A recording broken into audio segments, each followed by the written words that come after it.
Karong buntaga atong makauban ang giila nga Pinoy Aquaman nga si Attorney Injimar Macarine. Mayong buntag, Attorney, and welcome si GMA Regional TV Live. Mayong buntag, Cecil! Kumusta? Maayo lang, sir. Ikaw, Attorney, kumusta ka din sa Bohol? Na-lockdown sa hall.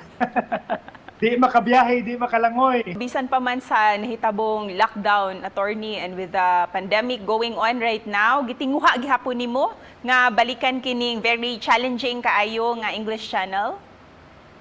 Ang English channel, wala pa'y nakaswim nga Pilipino. Mamangguti siya ang equivalent sa Mount Everest. Twice nagkudkudad to dito atong 2016 and 2017, pero I was unsuccessful in both times. Mo nang plano na ako mabalik sa year 2023.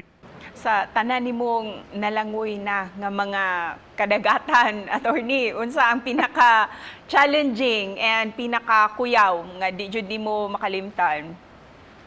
O katong Cecil, katong langoy na ako sa Dumaguete to Siquijor.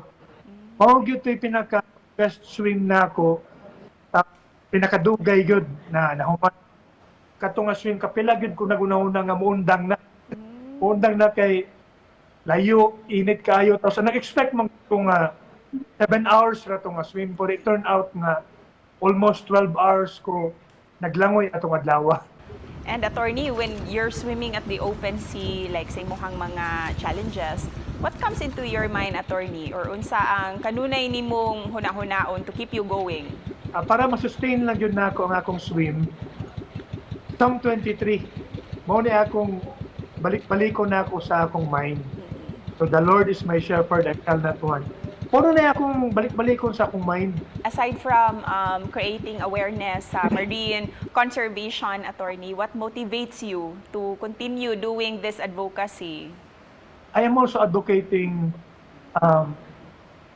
healthy lifestyle. Yes. Ako, Cecil, I'm a vegan for 1 year now. So I don't eat.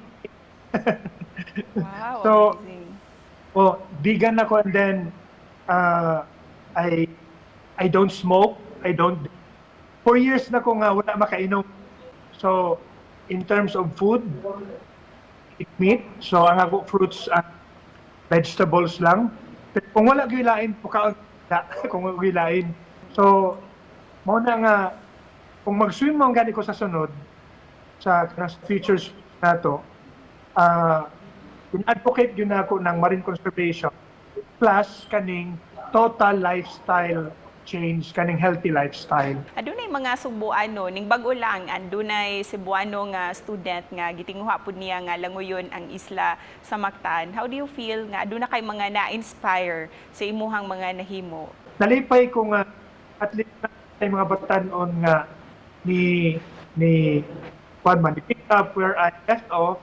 So kang clip, nalipay gyud ko nga at least iyang gi-challenge ang iyang kagalingon nga iswim na Mactan.